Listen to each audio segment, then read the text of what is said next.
All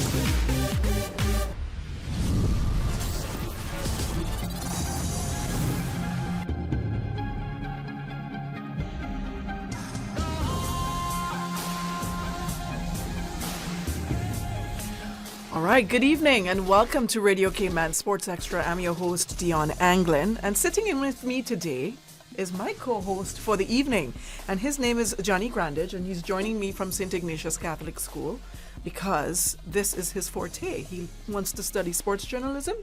Is that what it is? Yes, ma'am. Yeah, all right, and you're in the right field and with the right sports reporter. I just want to let you know that. In the #1 radio station here on the island, so you're good to go. So, so Johnny, how has it been so far? It's been good. She's been working me hard, but other than that, it's been good. I haven't worked him hard yet because the last 2 days have been really busy for me, but I told him, I said, starting tomorrow, you're going to get it. I am going to put you to work, right? We're going to get him to see if he gets some nice headlines on air. All right, we're going to get, and then so far, I think you've written a few stories. Yes, ma'am. All right, he's written a few stories. He's done pretty well. It's just for him to voice it now and get it on air. Mm-hmm. We'll see. All right. But you know what, Johnny? It's not about you and me today. It's about Grace. And I know that you all have heard me talk about Grace in our local sports report. So Grace is here. Grace Moss, good evening to you. Good evening. All right. So you know what? The music and everything, it stopped. we're supposed to take a short break, but just so you know, tonight we're chatting with 345 FC's Grace Moss, who recently signed with Derby County Football Academy in England, and we're going to hear a whole lot more about that journey. In the second segment, we'll hear from the National Under-17 basketball team, their coaches JP and Coach Trini, along with Griffin McDonald and Derek Ebanks, are going to be here. The team recently journeyed to Eckerd College basketball camp. I think it was a team camp, which took place in Tampa, Florida over the weekend. So we're going to hear a whole lot about that and more. When we get back, let's first hear a word from our sponsor, and it's Savannah Pharmacy in Countryside. Stay tuned. A caring and community spirit, cherished family and cultural values. These are some of the things that still embodies the Caymanian way of life in the Eastern Districts today. Savannah Pharmacy, your neighborhood pharmacy, located in Countryside Shopping Village, is delighted to offer products and services of real value. Whether it's catering to your family's medical needs or carrying apparel, gifts, and beauty products, Savannah Pharmacy provides you with more than just prescriptions. Remember, they're always just around the corner with everything your family needs and convenient opening hours, including Sundays and holidays. Savannah Pharmacy. For more information, call 946-3336.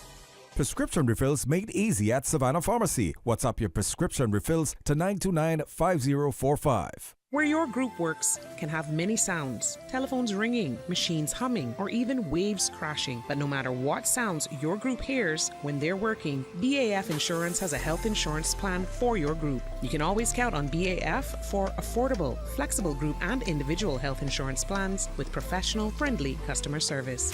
We are BAF. Call us at 949-5089. Your health is our priority.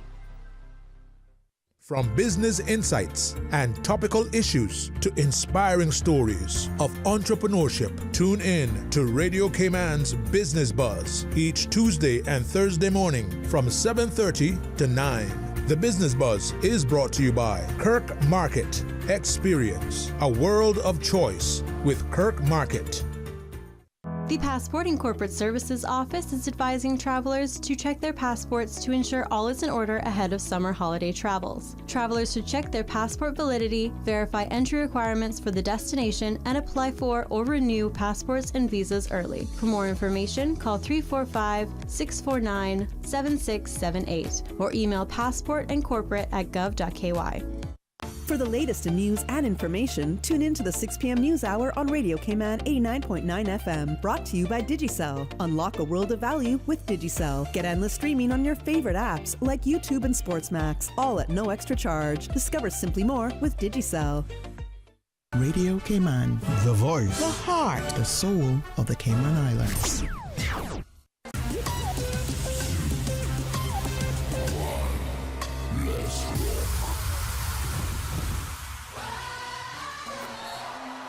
Alrighty, welcome back to Radio Cayman Sports Extra. For those of you just tuning in, I'm here with my co-host, Johnny. What's up, Johnny? What's up? All right, sounds good. And then we have Grace Moss in the studio with us. We're just going to jump right into it, Grace. Tell us a little bit about yourself. Okay, well, I'm 15. I'm a footballer. I'm from England. And yeah, I love everything about sports. Yeah. And yeah, I'm moving back to England to go play football at a much higher level. But you don't just play football. Oh, no. Because I was just saying off the air that when I first saw Grace, I didn't know it was Grace. But she was doing the cycling challenge at the John Gray High School, which was like so amazing. Yeah, I like that.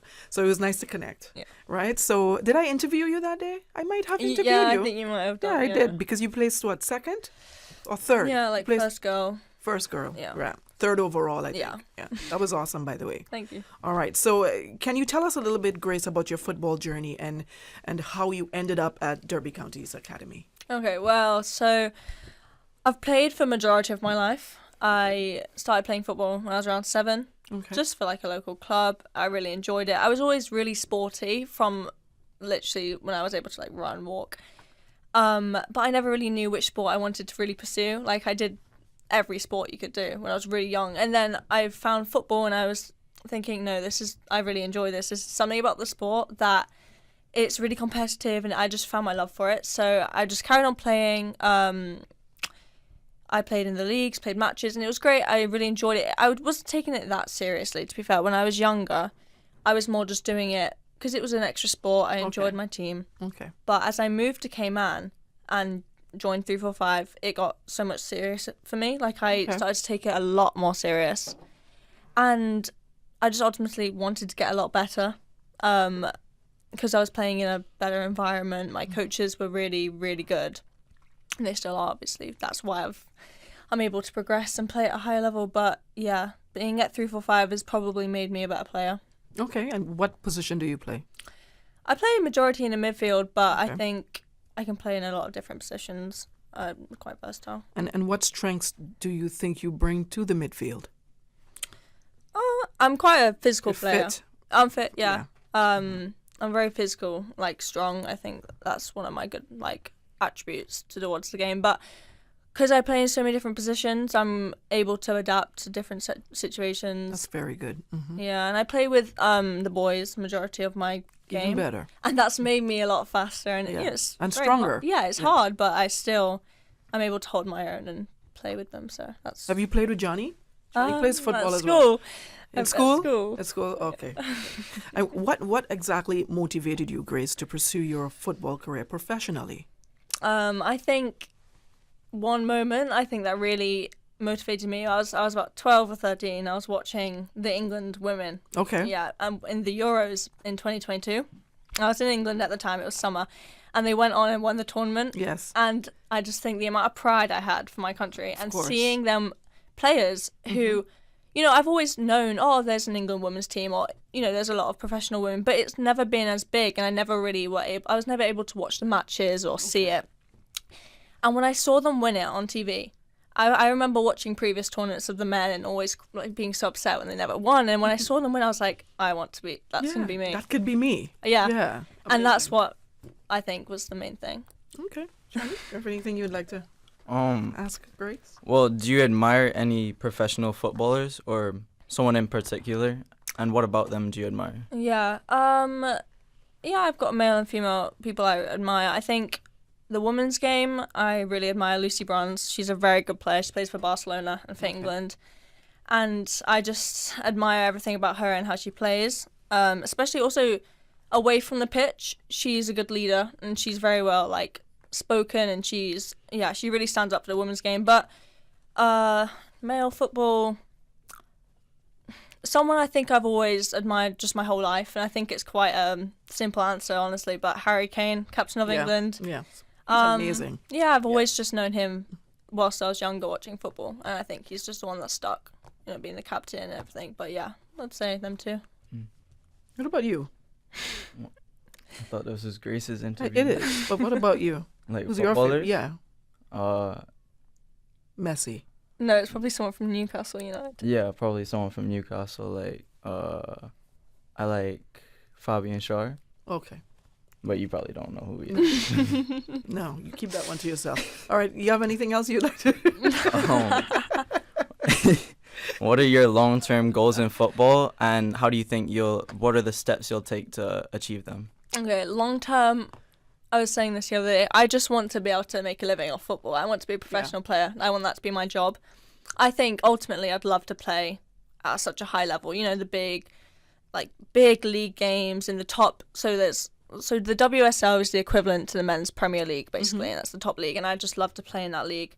So much money is getting put into it, but at the end of the day, I just want to be a professional footballer. Right. So awesome. that's my end goal. But what was the second part of the question? Sorry. Like, what steps will you take to become that? Okay, yeah. Steps towards achieving that is on just playing very well. Now I've signed for Derby County. I've got to stay within my, progress through my age groups. Yes. Mm-hmm. So obviously I'm going to be under 16s, but at the end of every season they'll say, look, we'll offer you another season, or we want you to come and retrial. So it's like each season is almost like a milestone I have to get to keep progressing through the academy and ultimately hoping to get a professional contract at some point when I'm older, whether it be with that club or a different club, I don't know. But I think, just to consistently play well and try and get up the age groups. All right, well, tell me something. How did your time, you mentioned previously that 345 contributed a lot. Tell us a little bit about how much did they contribute to your development as a player? No, a lot, like significantly, because I'd be training twice a week, but the trainings here with the club, so different from when I was playing in England. A lot more professional in a way, like they were very thought out. That's the coach's full-time job. They're football coaches, and that's all they do. This is at 345. At 345. Yeah, so all the coaches, that is their full-time job. And I think in England, it's like part-time. They'll obviously have their own job going on. So that's what they put all their effort into, and all the training and all the drills and everything about the training sessions just really helped me as a player, because they were so much more, they were very focused on specific parts of the game, like, I don't know, whether it be your dribbling one day or your defensive play or attacking or pressing, and it's just way more in-depth playing over there, and that's what's made me a lot better. But what age did you say you came here? 12. You were 12. So I played in the girls' SIFA league, and then quite a majority of our girls went to like boarding school, and I was able to still play with the boys in the SIFA league, and that was great, because being one of the only girls in the league really, really helped. Awesome. Yeah, pretty good. Thank you. I remember being the only girl in my league. Oh, really? Yeah. I think another girl from my club was also, but it shows how it's predominantly girls from 345 that are playing in the leagues. What sort of challenges have you faced along the way, and how did you overcome them? I'm sure there are other footballers out there that would like to hear your experience. In football, it's very up and down. Maybe one week you'll be playing incredibly. Right. Then the next week you're not really on your game. And I think mentally that's really hard, especially when I was a bit younger, so like a year ago, 2 years ago. I'd find that really hard. Like, I wouldn't understand how one day I could be so good and then the next day totally off my game. And I think that's obviously just myself as a player growing and consistency, but that would make it hard for me. I'd be in the car driving home, like almost in tears, thinking, why am I not playing well? Like, am I ever going to make it, professional? Am I ever going to get better? But I think to push through them times and to, grow, you've got to have them moments when you're not as confident. Most definitely. People always talk about winning. But losing is very important because it's how you bounce back from that. Yeah, right? It's the top players that will, drop down and feel upset, play at a low level, but it's the ones that actually have to try to get up there. Get up even higher than where they were before. Yes, definitely. Yeah. Oh, well, is there any players, like, playing style that you kind of follow and how they play? Yeah. Or teams? Yeah. Players, again, I'm going to the women's game only because I watch it most, but there's a player for England and for Bayern Munich, Georgia Stanway. And I think I play quite similar to her. She's, again, very physical, works very hard off the ball, but yeah, I think I can see myself kind of in her. And I always watch her and think, oh, that could be me, and all that. But I look up to her and I like how she plays. Yeah. Okay. Have you trained with Derby yet? Yeah, so I went back in England. I went back to England at Easter for about 3 weeks. Okay. And I did, I want to say 3 training sessions with them. And yeah, it was great. 2 of them were trials. So I kind of had to showcase my skills and my ability. Okay. What was that like? Hard. But I think I do better under pressure. Right. If I know someone's watching me or I know that something's kind of a high stake, I up my game. Right. And that's really good for me. It's very good. Period. Yeah. Yeah. I think playing under pressure is one of my strongest parts of being an athlete, because they're the most important, moments. If you're able to shine when you're under pressure and you have to perform well, then that's really good. But yeah, that was hard for me. But what about it? What was so hard about it? I think the hardest part is going to these trials. But my whole life, if I get in my head, I was thinking, if I get in, me and my mum, we're all moving back to England. This is all on me. If I go back to England, it's because if I get in. If I'm not moving back to England, that's because I don't get in. So everything was on my shoulders. Okay. So that was quite hard, but I enjoyed that because it gave me something to push for. Okay. What do you think you'll learn differently in Derby County than 345? I think just being in England again, in a much bigger league against hundreds of different girls that I've probably never seen before. Whereas when you're in Cayman, you're playing the same people that you know. Right. And it's just smaller, obviously. But in England and playing at Derby in the academy setup as well, I think it's just going to really help me develop as a player. Playing against different oppositions, Right. having more chances to be seen as well. Because I think it doesn't really matter how good you become in Cayman. Right. Because there's not that many people to see you. Right. But if you're in a big country with a lot more opportunities, that's... You don't know who's in the crowd watching. You don't know who's watching. That's the thing. You never know. Yeah. So you always want to play well. Exactly. Good point. So being there, you obviously met the team. You met the ladies. What was that like? What excited you about that team? Yeah. When I was playing with the girls, the first thing I noticed when I was just walked out onto the field, they had all got the same mindset as me. They all wanted. I could tell all of them wanted to become professional players. They were all very focused, and just as soon as I got there, I was like, okay, this is my vibe. I liked it a lot. I was like, I fit in very well. Okay. And it made me want to push on. They were all lovely as well. They were great. They were all very nice girls. Don't be fooled. They're always very competitive, I know, but I'm competitive too, don't worry. Exactly. Were you the only one trying out at that time? No, I think there was a few girls from Leicester City Academy. Were they selected as well, or do you not know yet? Sure. Couldn't tell you. I'd have to arrive on the first day and see. Yeah. All right. What are you looking forward to most when you get there? Just apart from playing, obviously, course. apart from playing. One thing I am looking forward to is the media day when you sign. You go to the stadium and you get to sign in the big stadium, and you get your kit, and that's what I'm really looking forward to. I think. Apart from the actual playing football, I'm excited to do that. Yeah, definitely. Okay. What do you think? What would you tell your younger self to improve, that you could have improved on? Probably mentality, honestly, because I would be so hard on myself if I'd done something wrong or played really badly, and it could really affect me. Honestly, if I played bad, that would affect my whole week, maybe 2 weeks. And I now have the mentality where if I know, okay, I had a bad game, but it's how I react to this. It's how I come to next training and play even better, So I think mentality and I know you have to really care, but if you have a bad training session, move on from it and just try and play a lot better next time and don't dwell on the slightly worse things. Okay. What advice would you give to young players aspiring to follow a similar path? To work really, really, really hard. Yeah. Because I had to work really hard. Because naturally, yes, I'm athletic and I played a lot of sports, but I wasn't naturally really good at football.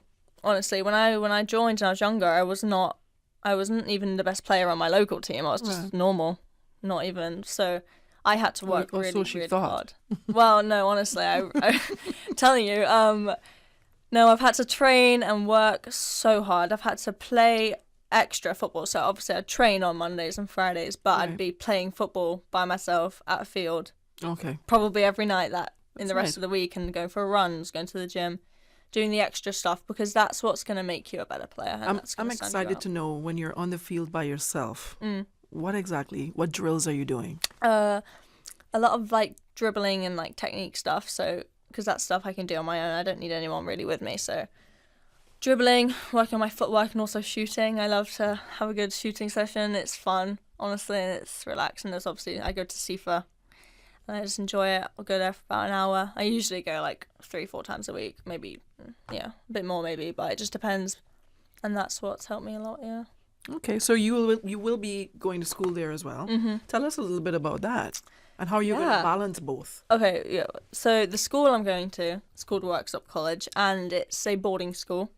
I'm going to be a day student though, because my mum will be working at the primary school. But it's a really, really good school for sports. They have a lot of ex-students who are now like professional cricket players, rugby players, tennis players. And a former England lioness who won the Euros, actually, Jill Scott, she set up the football programme for girls at my school. And it's training 5 times a week, strength and conditioning sessions. It's got a lovely gym, great facilities. And the coach is a ex-professional player. He played for Everton, Sheffield Wednesday. Okay. Yeah, and he's a really good coach. So I'll be going to school there, doing obviously, studying, and then also playing football. Awesome. So you mentioned that your mom is moving there as well? Mm-hmm, That's incredible. I know. It's a lot. amazing what parents do for their children, to see them succeed as well. Yeah, because she's given up her whole life here. She loves living in Cayman. Yeah. But she knows that for me to become a professional footballer, hopefully, that you need that backing, that support, and that nurturing there as well. Yeah, and honestly, I don't think I could just move back on my own. You're only 15? I'm only 15. I know a lot of my friends are going to boarding school alone, but I couldn't see myself doing it. I'm so close to my mum, so I'd like to just keep that family vibe. I don't think I'd enjoy going to a boarding school. How important are your parents' support throughout this entire journey? Yeah, my mum's support's been huge. She's always driven me to every training session, all the way in West Bay. We live in Prospect, so it's quite far. It's not that far. But to her, she's always saying it's so she's far. Always complaining. I know. You know what? She'll complain, but she's still doing it. Yeah, that's what I'm saying. She's been at every game. Her support's been huge. If I hadn't have had her support, I wouldn't be able to do half the stuff I've done. And yeah, so it's big of a thing. Also, my family, like my grandparents, my aunt, they've all helped me, and they're all very proud, which is nice. Currently, how do you balance your football commitments with all the other aspects of your life, the things that are going on in your life? I think this year I've kind of prioritized football, like massively. I've really prioritized it. Obviously, schoolwork comes first as well, because football is not a set career. You can get injured, you could just not make it. It's not a short career as well. So schoolwork is a big deal. I want to go to university, get a good degree. But also small stuff like going out with friends, doing stuff. I've done probably less this year, honestly, because I knew football comes first. Yeah. Especially because at the start of the year I set a goal, and I said to my mum, I'm going to try all these academies in England. I listed them to her, and I was like, I'm going to move back. Like, I'm going to get in somewhere. So I made sure I had to live up to that, and I was training very hard to get in. But yeah, I think I balance it well. Like, I never have a struggle. I'm fine. I'm never too overloaded with stuff to do. Do you think that's like what makes the difference between you and other people, your hard work ethic? Yeah, definitely. Because, like I said, football comes first. I don't want to go out and do all this other stuff which other people might be doing. Football is what I care about the most. So yeah, I think it sets apart the people that also really want it the most, because players that make it professional are the players that are driven and really, really want to be, playing football. That's the only thing they care about. And that's how you have to be to play professionally, I think. Yeah. Anything else? No, I think good? That's good. All right. So you may have answered this already, and I may have missed it. What style of football do you enjoy playing, and how does it align with Derby's approach? Yeah, well, I think this is... So 3-4-5, their style, which I've kind of adapted, is very... keeping the ball on the ground, passing, moving, playing very technically. And that's something I've now enjoyed doing. Like, I love playing, simple football, but moving the ball very quickly. It's very technique. Like, you have to be good on the ball to be able to play that style of football. And I think that's the one thing that I loved about Derby. I went there and they played the same way. Okay. And I said to my mum, I haven't gone to a girls' team in however long that played like 3-4-5. And I would always compare. I'd say to my mum, oh, I don't like playing on this girls' team. They don't play like 3-4-5. They don't play how I'm used to playing. And Derby actually did. I was playing in like a game at the end of training, and I was thinking to myself, no, this is really good because this is how I'm used to playing. And they play the exact same way. And the girls are all good enough to play that, type of football. So how quickly would you adjust if you were to land on a team that didn't play your style? I'd adjust to it. I think everyone has to, but yeah, it takes some time. But I think I'm quite adaptable, so I think it wouldn't be an issue. I just wouldn't enjoy it as much. All right, and Grace, share with us, what message would you like to give to fans, supporters, and of course other athletes aspiring to be just like you as you embark on this very exciting journey? I think set really high goals for yourself, because if you don't set these really high goals that you think are almost on the verge of being impossible, then you're not going to achieve or be as successful. I know it might sound silly saying to someone, like, someone would say to me maybe when I was younger, oh, what do you want to be when you're older? And I said, oh, professional footballer. You know that when you tell them that, in the back of their head, they're like, oh, right, okay, you want to play football, sure. Mm-hmm. But I think to really believe that you're going to do it, that's a bit of advice I'd give. Have the really, really high goals. It doesn't matter if people think you're silly or it's not going to happen, because if you live up to it, then they're going to be the ones that look silly. Right. Yeah, okay. That sounds good. Pretty good. Anything else, Johnny, you'd like to? I think that's all. Covered it all. You covered it all. Hope so. Yeah. So when do you leave, you said? Wednesday, next Wednesday, yeah. Wednesday. All the best. Thank you. Yeah. Yeah. All right. Thank you for having me. You're very welcome. Very Thank you so much for stopping by. We appreciate you, and all the best once again on your journey. Thank you. All right, thank you. All right, we're going to shoot it back to the studio, hear a word from our sponsor, and we'll be back with the National Under-17 basketball team. Stay tuned. The 7 a.m. Sports Report, brought to you by Dr. Wayne Porter, offering a full-service dermatology and dermatological surgery practice. Call 946-9020 to book your appointment today. System 1 loaded. For the record, every Monday, Wednesday, and Friday mornings from 7:30 to 9:30, we interview the various government ministers, opposition, and Cayman Island legislators. For the Record is brought to you by West Bay Pharmacy at Centennial Towers. Visit us today for fast, efficient, and professional service. Everything you need and the hours you need it at West Bay Pharmacy. The Spring Labor Force Survey and Quality of Life Survey conducted by the Economics and Statistics Office is currently underway. The Labor Force Survey seeks to collect data on employed and unemployed persons in the Cayman Islands, as well as those who are not in the labor force. The Quality of Life Survey seeks to gather information on life satisfaction, sense of well-being, financial security, economic outlook, and perceived health. Trained interviewers with ESO ID cards will visit randomly selected households. The interviews are confidential in accordance with the Statistics Act. No individual data will be published or disclosed. Survey data are exempt from Freedom of Information requests. For more details, please call the ESO hotline at 516-3329. Traffic again? What in the world is going on? Find out by tuning in to Radio Cayman's Traffic Report, brought to you 4 times daily during rush hours following the news at 7 a.m., 8 a.m., 12 noon, and 5:15 p.m. And brought to you by Subway. Need a meal on the go? Subway has 7 locations at Anderson Square, West Shore Plaza, and Industrial Park in Georgetown, Centennial Towers, West Bay, Reef Resort, East End, Countryside Shopping Village in Savannah, and in the Owen Roberts Airport Departure Lounge. No matter if you're running late, need to cater an event, or a staff meeting, Subway keeps you fueled with sandwiches, salads, pizza, wraps, and snacks. Subway, eat fresh. Let your voice be heard on community affairs, social issues, and all things Cayman on Talk Today, airing middays on Radio Cayman 89.9 FM, and brought to you by Digicel. Get more data and faster speeds with a bigger, better network. Join the Digicel family today. Radio Cayman, The voice, the heart, the soul of the Cayman Islands.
All right, welcome back to Radio Cayman Sports Extra, and we'll be chatting with our national under-17 boys, and we have I'll have them introduce themselves. Let's start right here.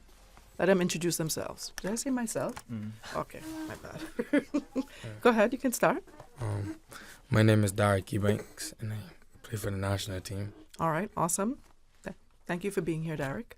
Thank you, miss. You can, don't touch. Don't touch, it's okay. My name is Griff McDonald. I also play for the U17 national team. Okay, awesome. My name is Duran Whitaker, otherwise known as Coach Trina. I'm an assistant coach for this under-17 national team. Yeah. Yes, good evening. Coach JP, as everyone calls me, the head coach of the under-17 national team. Dean Jonathan Parr is what a lot of people know me as well. Awesome. And this young man sitting to my right is not a basketball player, sometimes. But this is Johnny, and Johnny is my co-host for tonight, okay? So he'll be shooting some questions to you guys as well. So how is it? How are you guys doing? How was your flight back? Long, delayed. Oh, my goodness. You guys got delayed flights. Oh, that's a little jet lag. Okay, all right. So I got you at a good time. All right, so let's start. You guys went to the Eckerd College basketball camp. It was a team camp. Team camp. All right, because the individual camp is later on this month. Yeah. All right, so to the 20th. All right, awesome. Tell us a little bit about the camp. How was it? How was the experience? I think it was really good to get some new competition. Griff, you mind just pulling your mic a little closer to you, please? It was really good to get some more competition off island. It was really cool to see all the new teams. I think there was 40 teams in the entire tournament. 40? 38. 38. 38 to be exact. Wow, that's a lot. Yes. Oh. And since we had a varsity and JV team, there was just a lot of games going on at all times. I think there was like around 15 games in total we had as a team. It was just a really good experience. Wow. Derek, you want to share your experience? How was it for you? It was a good experience. Yeah. It was good for our team to see varsity level competition at the different levels, meaning the different teams you play, the different things they do, get us to see different stuff. Okay. And coaches, what did you think about their performance? Because it's just a different level of basketball, and sometimes you rise to the occasion and sometimes you don't. Mm-hmm. What were your views on how they performed, and what were the results? So in total, we played 12 games before between JV and varsity, and total record was 6 wins, 6 losses. Okay. Not bad. Yeah, not bad. I mean, it was a tie. Should have been better. But yeah, I mean, a lot of those guys that we took were young players, and it was their first time actually playing internationally as well. Step back from your mic a bit. Yeah. Okay. Everyone's afraid of their mic. You love yours, so just step back. Step back a little bit. Okay, good. And I think early on, especially the varsity team, we kind of didn't stick to our identity in our playing style. Right. But then as the tournament went on, we kind of picked it up, and that was great to see. When we actually did play our identity, that's when we won the games. Okay. And it's a great experience for them. They definitely, I know, would improve from it. And for me as a coach too, it was a great experience to be around so many games in one weekend. I'm sure. Mm-hmm. Yeah, that's tiring, huh? I remember my first experience at the Eckerd College team camp. It was very exhausting. And you know what happened? You guys would laugh at me, but there was this thing that they call it the DZ, because my teammate, her name was Zena, and I'm Dionne, of course. And we both we couldn't breathe, right? After playing in the AC, that was our first experience playing in the AC for so long. And in the middle of the game, I couldn't breathe. And then it happened to her later on. So they called it the DZ. So throughout the tournament, we got the DZ. I kid you not, every single game until maybe the last 2, we got the DZ. Got used to it. Yep. Yeah. And then eventually we got used to breathing. It's not a very good experience because you lose your breath and you're on the ground fighting for your breath. But I don't know if it happened to any of you. It may not have been as extreme as ours, but it happens to a few players. Yeah. It happened to you, Coach Trini, just coaching? Yeah, of course. Active coaching. Exactly. Yeah, so. Yeah. Honestly, by the 12th game, I thought I need to sit down as well. I'm not used to this either. So walk me through the camp itself. What did you guys do? Is it just going straight into games, or you had like drills and stuff before the games played? No. So you just walk straight into games? I think we had a shoot around Friday morning. Yeah, Friday morning. We had a shoot around Friday morning, and after that it was just games. So we played 2 games on Friday, 6 on Saturday, and 4 on Sunday, with 6 teams each game. So awesome. JV played 6 and varsity played 6. Were there? You finished? Sorry, were you finished? Yeah. Were there like any standout moments or memorable plays during your time at the camp, guys? I think one memorable one was our win against Durant. Which is like people were saying they were the 3rd best team in the tournament, and like everyone was kind of expecting them to win. Like even the person driving our bus was saying like, "Oh, it's gonna be a really tough game. You guys might not win." What do you know? This. You're on the bus. Yeah. So we kind of showed out. I think, was it close in the end? I don't really remember I think it was 4 points. Yeah, 4 Yeah, points. we won by like 4 points. Awesome. But we just played really well. Did you get the same bus driver back? Yeah. He was there for the whole weekend. Did we rub it in? Of course. Yeah, of course he did. I know you did. Of course. All right. Coach that night too. All right. Based on the games played at the camp, what did it teach you on the players' overall performance? Like, that's for the coaches. Okay. No, it taught. It showed me, and I still I still need to go over the film because we did get to record the games. Right. So that is very important. So that's going to be our next step in terms of us as the coaches going through that. But it did highlight more of their weaknesses and also still their strengths. And for me, that's important as a coach to, sit down with the players, let them know, okay, this is where you're still weak at. This is how you improve it. And this is your strength. Continue to improve, on that strength. Continue to enhance that. So, yeah, I think I got a good view of each player this tournament. And, yeah, like I said, it's just going to be game film review from here. Do you mind sharing some of the strengths and the weaknesses that you saw in the team? In terms of, I would say, we stuck good with mentality. There were some moments, especially the varsity team, where we went down by a significant amount, but we would declare ourselves back into the game. Okay.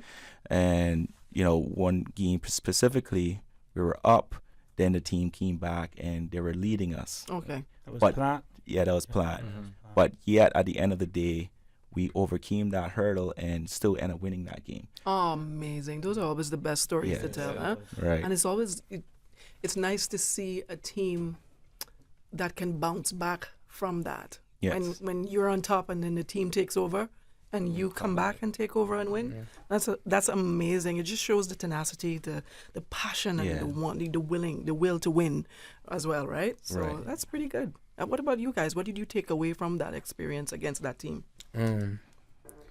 Seeing the heart some of our guys have on their team. Yeah. And I mean to say this, but Griff over here for the weekend, I would like to say his fight, even though we'd be down some games, the fight and the mentality that he had throughout those games. Honestly, he didn't take a possession off. Yeah. So basically, he's the Angel Reese on the team. I had to bring that up. I think he's a little better. He's a little better. No, he's a little stronger. Yeah.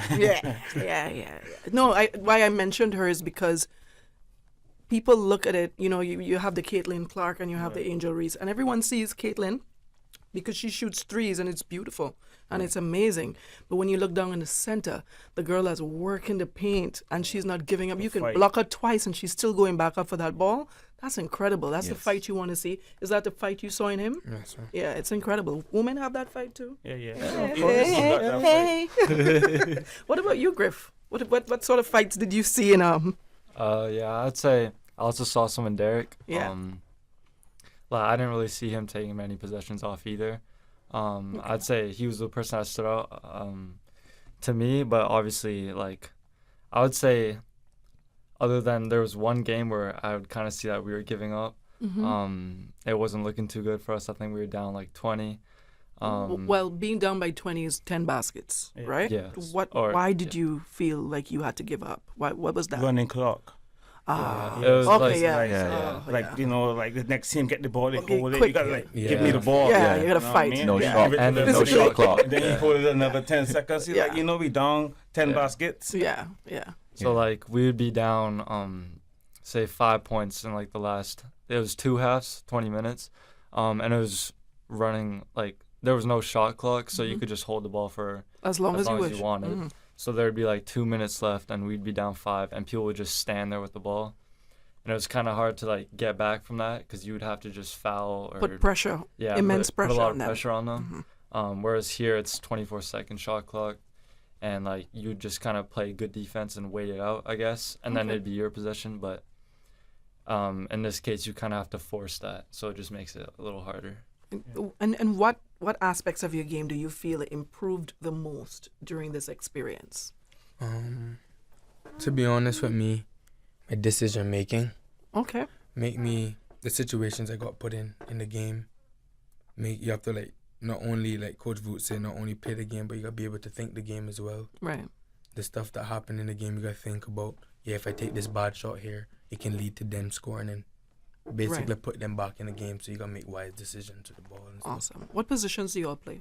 If you don't mind me asking. I usually play the shooting guard. Okay. Yeah. Same. 1, 2. 1 and 2. Okay. Cool. Great. Anything else? Would you say the camp offers an effective learning experience for the players? I think that because it's no shot clock and no running clock, it's not reality. Yeah, it's not something we're used to. So we would shoot the ball in 16 seconds and be up by 12 and not knowing that, you know what, we don't have to rush the shot. And we would just shoot the first open look that we get. And I would keep saying to the guys, if you're not Griff, don't shoot the ball. Yeah, I mean it. Like, but why do you think they did that format? No shot clock. That's how they do it in high school. I think it's AAU, so they can get as much games. It's all done get as much games going as possible. Okay. Yeah. Okay. Nice. So, coaches, how would you think our Cayman players benefited from interacting with their peers and, of course, the coaches at the camp? Because that's a part of it too, not just on court, but off the court as well. We had a coaches meeting on one of the nights after, you know what I mean? Like, a lot of the coaches had some really good stuff to say about our guys, the fight, things that they think that we could improve on, and stuff like that, you know what I mean? We made them know, like, we're playing with all our point guard that usually played with us for the tremendous amount of time. Awesome. But with that, you know what I mean? Like, our other guards and everything stepped up. Okay. Was this your first time at the camp? At the Eckerd College camp? This was our first time. All of you? You've been before? Yeah, I've been before. Okay. A few times. All right. And did the camp experience influence any adjustments or enhancements to Cayman basketball development program? Putting aside the shot clock, the run and the running times. I would say for one of the biggest takeaways that our guys have taken from this is they need to be aggressive from the jump. You know, many times we went into the game not as aggressive, and then next thing you know, you're down by 10 points. Right. But they learned as the tournament went on. Yeah. And, you know, us being, you know, a small island, we don't produce a lot of big players. Right. We got to continue to put that in our players' minds that, you know, we got to be aggressive. We do have the athleticism here on the island. No doubt we can compete with anyone once we come prepared. And yeah, that's what I would say we need to take away from it. Yeah, to be fair on Derek, he did a lot of fighting on the block, you know. So okay. Yeah, and he did a really good job of fronting the bigs and stuff, and like he did. A lot. Yeah. Yeah. As a center myself, I like to see the other centers. Yeah. Y'all always look at the guards and stuff. I look at the centers. And if you can come down low and post up on a big man and score, hey. He did a lot of fighting on the block. Yeah. That's a lot. Good. Especially. All right, that's good. A good. lot of leadership as well, you know. I mean, he pointed out. Okay, awesome. We're going to take a short break. We're going to hear a word from our sponsor. But when we get back, we'll talk a little bit more about how the camp went and at the end of the camp, what you all did. All right, stay tuned. A caring and community spirit, cherished family and cultural values. These are some of the things that still embodies the Caymanian way of life in the Eastern Districts today. Savannah Pharmacy, your neighborhood pharmacy, located in Countryside Shopping Village, is delighted to offer products and services of real value. Whether it's catering to your family's medical needs or carrying apparel, gifts, and beauty products, Savannah Pharmacy provides you with more than just prescriptions. Remember, they're always just around the corner with everything your family needs and convenient opening hours, including Sundays and holidays. Savannah Pharmacy. For more information, call 946-3336. Prescription refills made easy at Savannah Pharmacy. WhatsApp your prescription refills to 929-5045. The Family Resource Center Department of Counseling Services has a new home. We can be found on the first floor, Adonis House, 75 4th Street in Georgetown. Family Resource Center continues to offer fully funded individual parent coaching sessions and programs. If you have a parenting goal you would like to support, reaching, including strategies, parenting children of all ages and stages of development, co-parenting challenges, are expecting or recently had your first baby, we can support you as you navigate your unique parenting journey. Email frc@gov.ky or call 949-0006. Satisfaction is guaranteed 24 hours a day, whether it's music or information. From Grand Cayman to Cayman Brac to Little Cayman, we've got you covered. You ever hear a thing like that? Radio Cayman in the Cayman Islands.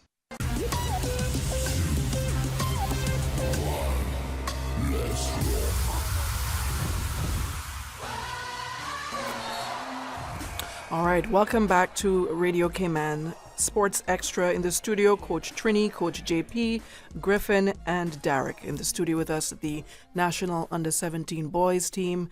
My co-host, Johnny, and myself, Dionne. And that's for those of you who are just tuning in.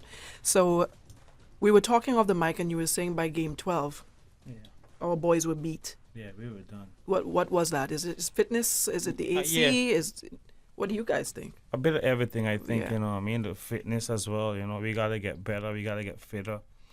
But I think we're not accustomed to playing 2 and 3 games a day. Per day. Yes. And imagine playing 4 on Saturday. Could you imagine if you guys got that same team camp every weekend or something? Some of the coaches saying like next week they're doing the same thing again. That's why these kids are so fit too. You know, these other kids are fit as well. Used to it. Yeah, they're used to that.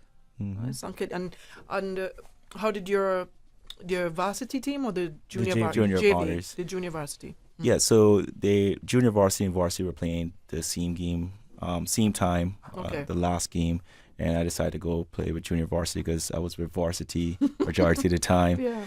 And you know, the coach that was driving us around did mention that, you know, this team that you're going, this is the hardest JV team that you're going to play in the competition. And you know, they were the state champions for junior varsity. And so my guys, I mean, you know, we only got like 7 guys out there. And, you know, they find themselves in a hole pretty quickly, down by 20 points. And, you know, again, this is in that state champions gym. So there were people there. Right. And it was just us by ourselves, you know. That's all we had. But the guys just got a second win and they fought. Like, it was so amazing to see that the crowd was getting nervous. They actually, like, we brought it down to 6 points. Yeah. And with 6 minutes to go. Unfortunately, they ran out of steam towards the end and end up losing that game. Your boys? Yeah, our boys. Okay. But, I mean, that was just, you know, it was great to see, and everyone, like, the crowd was proud. It was like, you know, they was like coming up and saying, you know, good job. We want to come to the Cayman Islands. But what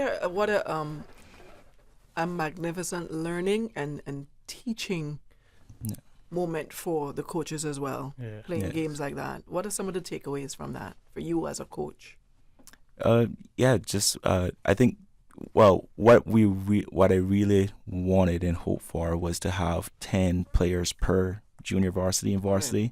it didn't end up that way. We end up having only 15 players in total go, so we're like 5 players short. So we could have rotated more if we had some more players come. But I will say fitness is one thing that the guys need to continue to improve on, and strength training. Yeah, are you guys in the gym? Oh yeah. Where? I'll be with Coach Red. Okay, and you, Griff? Kinesis. It's some gym like. Okay, well that's good. Yeah. Because most of the kids that age are not in the gym, and that's where they need to be, because that's when you face competition internationally. Yeah. They're so much stronger than you because they've already started the gym a long time ago. You know. To be fair, like if you don't 20 points and no shot clock, it's hard to dig yourself out of that, because teams just hold on to the ball, passing cut. And trust me, they take a whole minute off before they even look at the basket. So we have to learn to do the same. Well, when we're playing in America rules, we have to take the first Yes. 2 weeks or before we go there to practice that. Don't be such in a rush to shoot the ball, because that position is very crucial. Get a good look. Yep. How has attending the camp influenced your overall basketball journey? Well, I do think if we're gonna be playing in America more, I think the whole system does help us a lot with the physicality and the no shot clock rule, and kind of just how the rules are so much different in America than they are here, where we use FIBA rules.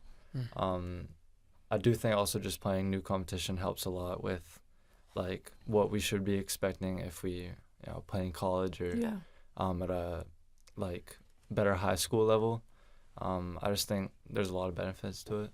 Okay, and you? Same along the lines of him, what he was saying. Being able to adjust with the states, because we play 2 different things. The states ball and the FIBA, 24 seconds and stuff like that. Being able to adjust to do what we have to do and playing within our system instead of playing other people's games and stuff like that. Okay. Who are some of the top basketball players that has influenced or inspired your games? That's a good question. If you don't say Kobe, I'm very upset. I just want you to know I'm a biased person on this show when it comes to Kobe. Hey, okay. LeBron. LeBron, but I'm saying LeBron. For another hour. Take Coach Trini's advice. Okay, no, I'm kidding. But go ahead. I mean, I wouldn't say LeBron personally. Okay. But Steph Curry. I'd say, I feel like a lot of kids say this, but Steph Curry, just because I'd say shooting is my best attribute. Okay. And I kind of I like how confident he is with the ball, and not just shooting but also dribbling, and even though he's an undersized guard, he's still really good with the ball, and obviously the best shooter ever. Not Griff.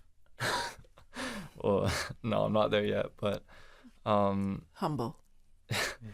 Yeah, I do think I take away from his game a little bit. Okay. And I would just see some high school players if I'm just scrolling on Instagram or something. There's a lot that kind of play like me, or I want to play like, and I feel like this tournament in Florida was a good opportunity to kind of try some new things out, and I do also think it brought up my confidence. Right. Playing five games in one day, it's just especially if it's at 8 a.m, nothing else is really on your mind. Most definitely. I'm not really a morning person, but took us some time to get warm up that day. But nothing's really on your mind, and you're just you just kind of play your game, and you're not overthinking it. So I do think that's good. Awesome. What about you, Derek? Anyone that you emulate and that your game is shaped after? Don't get me wrong, Kobe would be there and stuff, but I'm talking about the current NBA. I would look at Paul George and Luka Doncic. And I'm saying that because at such a high level, those guys, they don't get speed up. They play their own pace. And that's what makes their game so good. Because being able to play at your pace, be comfortable with the ball, it's really, really a very good thing. Okay. I agree with that one too. It's awesome. And coaches, any professional coaches that you guys look up to?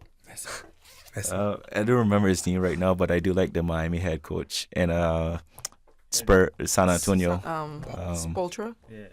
Yeah, and then San Antonio Spurs, Popovich. Okay. Those two I really look up to. They've been around the longest, and you can just see the consistency and the faith that both organizations have had in them over the years, and they continue to produce. So, the Celtics coach. No, Coach Voot, to be honest. That might sound cliche, but it's really the truth, you know. Mm-hmm. I've watching him coach his junior teams and stuff like that. How he made those teams press, I kind of picked that up and would like that. But I look up to Michael Jordan. Who? Kobe Bryant. That guy. Okay. I'm just kidding. No disrespect, because I know somebody's like, what? Excuse me. Same kind of player. Same twins. Yeah. All right, guys. Thanks so much for stopping by. I appreciate you. And I'm glad you guys had fun. Yeah. Thank you for having us. And I hope whatever you've learned from this tournament, you take it and you improve on it, Like your fitness, for one, Coach spoke about. I mean, it'll be different when you go off to college. Mm-hmm. But some of you are very young. What's your ages? I'm 16. Just turned 16. So that's beyond high school. Is that I can't remember.